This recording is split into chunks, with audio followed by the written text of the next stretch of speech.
രാവിലെ തന്നെ ബാഗൊക്കെ പാക്ക് ചെയ്ത് നാട്ടിലേക്ക് പോകാനുള്ള ഒരുക്കത്തിലായിരുന്നു കേട്ടോ ഞാൻ. രാവിലെ 9:45 ട്രെയിൻ. അപ്പോൾ 7:30 നീച്ചിട്ടുണ്ടായിരുന്നു കേട്ടോ. രാവിലെ തന്നെ ഫ്രഷായി ഫുഡ് കഴിച്ചിട്ട് പോകാൻ കേട്ടോ വിചാരിച്ചിട്ടുണ്ടായിരുന്നത്. പക്ഷെ ദോശയും കാര്യങ്ങളൊന്നും അവിടെ ഉണ്ടായിരുന്നില്ല. അപ്പം പിന്നെ ഞാൻ വേറൊന്നും കഴിക്കാനും നിന്നില്ല. ഒരു ചായ കുടിച്ചിട്ട് പോകാമെന്ന് വിചാരിച്ചു കേട്ടോ. അങ്ങനെ ചായയൊക്കെ കുടിച്ചു അവിടെ നിന്ന് ഇറങ്ങിയിട്ടുണ്ടായിരുന്നു. റൂമിൽ നിന്ന് ഇറങ്ങിയത് കുറച്ച് നേരത്തെയാണ്. കാര്യം ബ്ലോക്കും കാര്യങ്ങളൊക്കെ ആയതുകൊണ്ട് ലേറ്റ് ആവണ്ടല്ലോ എന്ന് വിചാരിച്ച് കുറച്ച് നേരത്തെ ആയിട്ട് ഇറങ്ങിയിട്ടുണ്ടായിരുന്നത്. ഞാൻ ചായ കുടിച്ച് തീരുന്നവരെ മഴ ഉണ്ടായിരുന്നില്ല കേട്ടോ. ഊബർ ബുക്ക് ചെയ്ത് ഊബറിൽ കയറിയപ്പോഴത്തേനും മഴ തുടങ്ങിയിട്ടുണ്ടായിരുന്നു കേട്ടോ.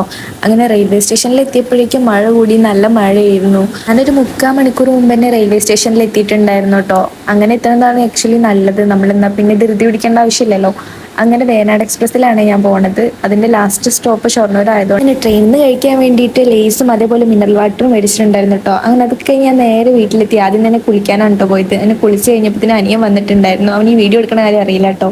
പിന്നെ അമ്മ എനിക്ക് ഇഷ്ടപ്പെട്ട കറികളൊക്കെ ഉണ്ടാക്കി വെച്ചിട്ടുണ്ടായിരുന്നു. അങ്ങനെ അത് കണ്ടപ്പോൾ തന്നെ സന്തോഷം. പിന്നെ നേരെ റൂമിൽ വന്ന ഒരു ഉറക്കം. പിന്നെ ഞാൻ ഇരിക്കണത് ഒരു 6 മണി ആയപ്പോഴാട്ടോ.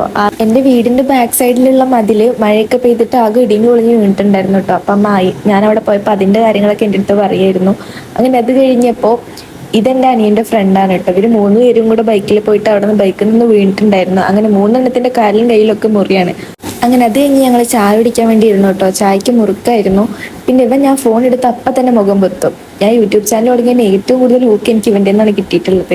പിന്നെ രാത്രി കഴിക്കാൻ വേണ്ടിയിട്ട് നെത്തളും അതേപോലെ ചെമ്മീനും പിന്നെ ഉരുളക്കിഴങ്ങ് തോരനും കാര്യങ്ങളൊക്കെ ഉണ്ടായിരുന്നു കേട്ടോ. അങ്ങനെ നൈറ്റത്തെ ഫുഡൊക്കെ അടിപൊളിയായി കഴിച്ചു. പിന്നെ നേരെ കയറി കിടന്നുറങ്ങി. അപ്പം ഇന്ന് ഇത്രയൊക്കെ ഉള്ളൂ.